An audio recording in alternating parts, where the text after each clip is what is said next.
Well, this certainly was a strange, unexpected one. You are about to enter a world of darkness. A world where life and death are meaningless, and pain is God. Woo!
Honestly, I didn't really know what to expect whenever I started Cuckoo this afternoon. I had heard that it was good from a friend whose opinion I tend to respect when it comes to movies. We have pretty similarly aligning interests.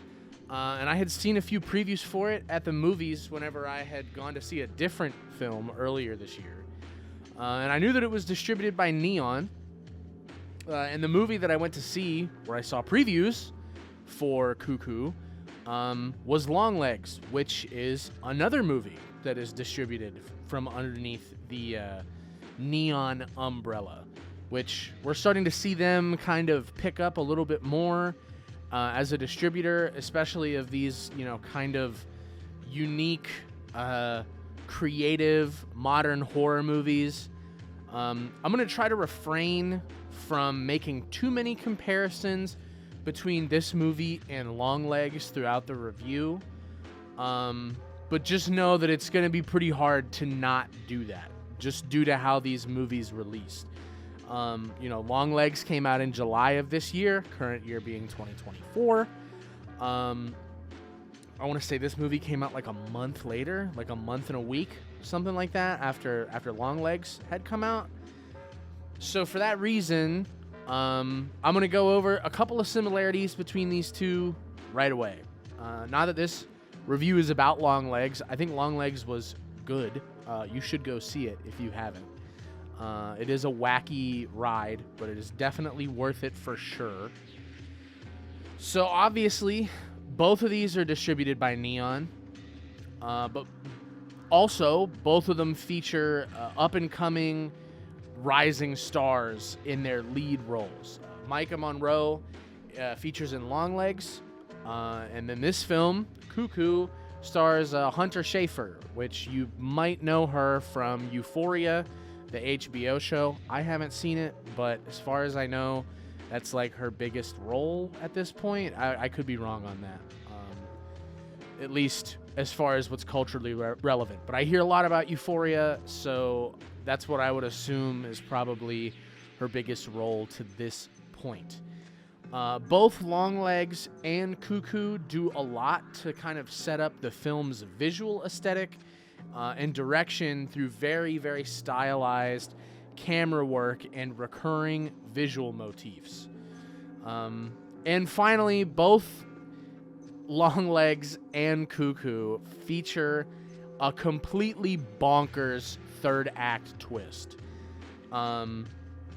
Sure, there's a lot of things that kind of differentiate the two of them, but it's pretty clear that Neon has a bit of a type when it comes to the kinds of films that they're looking to, pick up and distribute.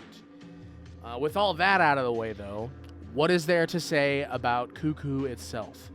Well, it notably is a multicultural work with a cast and production team that was partially of the United States, but also featured many individuals from Germany as well. It's about an hour and 40 minutes in length, which seems to be right around the sweet spot for these modern horror movies, You go back to the 80s, you see a lot of things that are an hour and a half or shorter. 2000s and 2010s, you start to see the length go up. Whereas in the modern day, it seems like we have kind of pulled out of ridiculous movie lengths, specifically in the realm of horror, from where we used to be, which I am always in favor of. I can't stand bloated movies. If you're into more heady, like allegorical type of storytelling, this probably isn't for you. If that's what you think you're getting, because a lot of these modern horror movies do kind of lean into that sort of method of, hitting their plot points. It's not here. Don't expect to see it here. It certainly features some symbolic elements, but nothing really that gets into that realm of, something like a Hereditary, or, I hate to just drop the names of Ari Aster movies, although I am going to drop a different one later in the review. But it does have some symbolic elements, particularly in regards to the idea of gaslighting, the process of being systematically gaslit, and specifically from the perspective of a woman who has been put in that situation. It's not something that's addressed in like a really direct, on the nose kind of way, but it is sort of hinted at and touched on in ways, specifically during the film's first and second act. There's a strong sense of visual direction throughout Cuckoo. I really can't say enough good things about the way this movie looks, but that's kind of starting to become the norm, which is very exciting for horror movies in the 2020s, that horror movies are starting to look as nice as, more straight-laced kinds of media. There's also quite a few really intricate and carefully crafted establishing shots of the resort that they're staying on in this movie. And there's quite a few really interesting shots of Hunter Schafer as our main character named Gretchen. I'm not going to explore the plot too heavily here, mostly because this movie is pretty new. Like I said, it came out in August. Today is October 2nd. So to break it down into what's like absolutely necessary for a review of this style, though, the film follows Gretchen, who's our main character, as she moves in with her father and stepmother. They've kind of recently moved into a resort location in the German Alps where they work as designers for like a new addition that's being added to this resort. And they work for, his name is Herr Konisch, and he is kind of our villain for the story. It's not really revealed that way until close to the start of the third act, but he is. While Gretchen's trying to adapt to this new environment, she's increasingly faced with unnerving abnormalities, like resort guests who spontaneously just kind of start vomiting and then they leave. That's what they do. They show up, they have their honeymoon, they puke everywhere, and then they leave. Cuckoo does seem to kind of take place over a short period of time. The passing of time itself is never directly acknowledged through the course of events in the movie, but based on what I could tell, it takes place probably over the course of a few days. And Gretchen definitely goes through her fair share of experiences throughout those few days. Like, by the end of this movie, she really does, like, you could mistake her for, like, the final girl from an Evil Dead movie or something, with how messed up she is. You can't really put this movie into a genre box. There's hints, like a little dash, like a little, just a pinch of body horror in there. Nothing too extreme. You see like some facial distortion, some like weird eye stuff, kinda.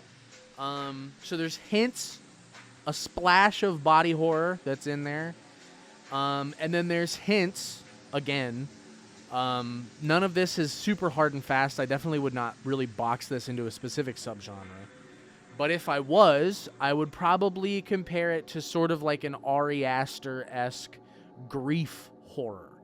In fact, the movie that I would probably compare it to first, not necessarily in how well they execute the themes, but just as far as what themes are present, I would probably compare it to Ari Aster's 2019 movie Midsummer, because it just has those really intense themes of like grief and gaslighting and, you know, that kind of like mental head game of horror that is meant to accompany physically shocking things that are happening, and visually shocking things that are happening.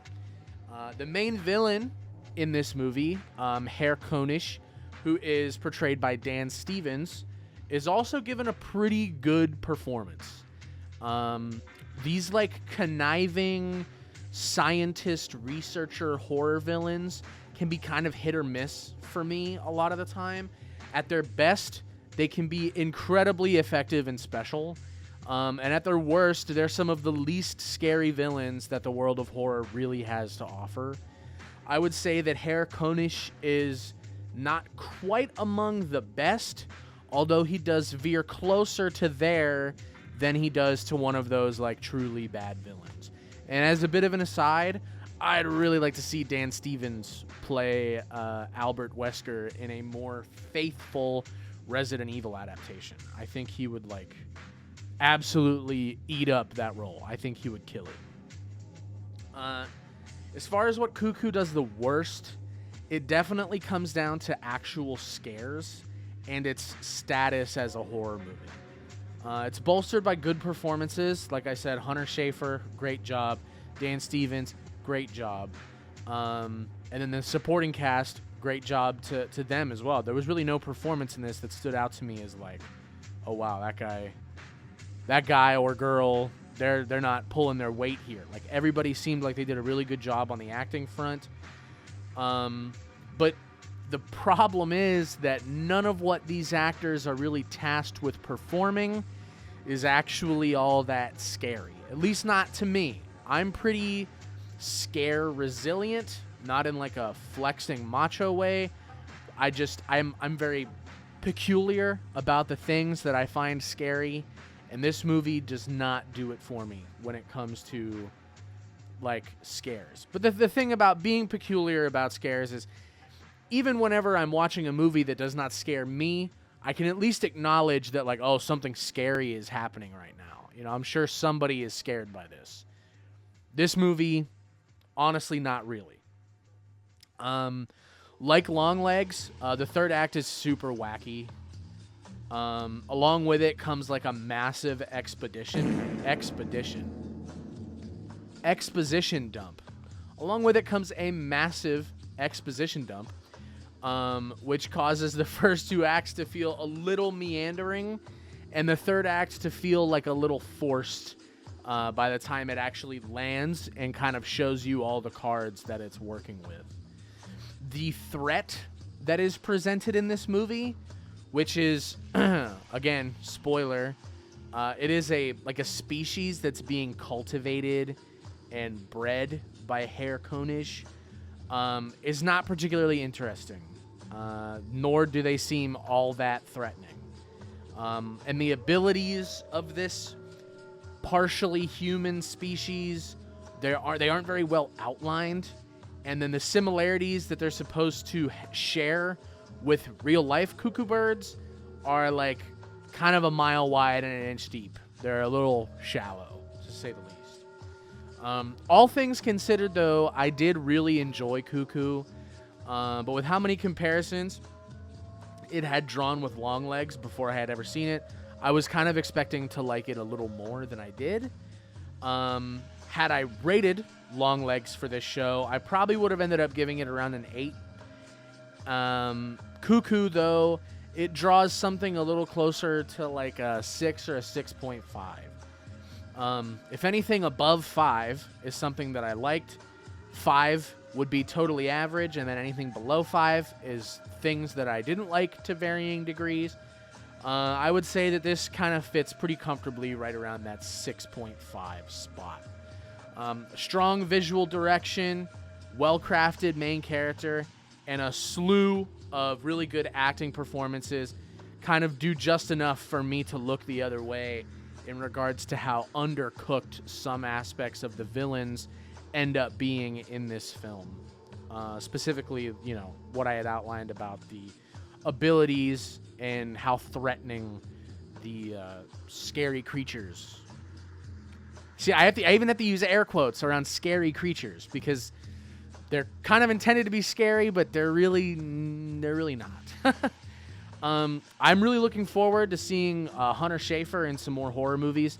Hopefully, she does seem to have a really good understanding and respect for the genre as a whole.